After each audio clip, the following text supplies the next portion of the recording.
Hi കൂട്ടുകാരെ, welcome to my YouTube channel. ഇന്ന് ഞാൻ പറയാൻ പോകുന്ന കാക്കയുടെ മാനിന്റെ ഫ്രണ്ട്ഷിപ്പിന്റെ ഒരു കഥയാണ്. ഒരിടത്ത് ഒരു കുഞ്ഞി കാക്ക ഉണ്ടായിരുന്നു. ആ കാക്ക മരത്തിന് മുകളിലിരിക്കുമ്പോൾ ഒരു കാഴ്ച കണ്ടു. ആ മരത്തിന് താഴെയുള്ള ഒരു തടാകത്തിൽ നിന്ന് ഒരു കുഞ്ഞി മാൻ വെള്ളം കുടിക്കുന്നു. ഹായ്, എന്തൊരു ഭംഗി, കാക്ക വിചാരിച്ചു. അപ്പോഴാണ് ആ കാക്ക ഒരു കാഴ്ച കണ്ടത്. ഒരു മുതല പമ്മി വരുന്നു. ഇതൊന്നും അറിയാതെ നമ്മുടെ പാവം മാൻ വെള്ളം കുടിച്ചോണ്ടിരിക്കുകയായിരുന്നു. കാക്ക ഉടനെ ഉറക്കെ കരഞ്ഞു. കാര്യം മനസ്സിലായ മാൻ ജീവനും കൊണ്ട് ഓടി രക്ഷപ്പെട്ടു. മുതല പോയതിനു ശേഷം മാൻ കാക്കയോട് നന്ദി പറഞ്ഞു.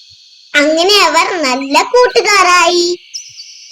കൂട്ടുകാർക്ക് എന്റെ കഥ ഇഷ്ടമായെങ്കിൽ ലൈക്ക്, ഷെയർ, സബ്സ്ക്രൈബ് ചെയ്യണേ.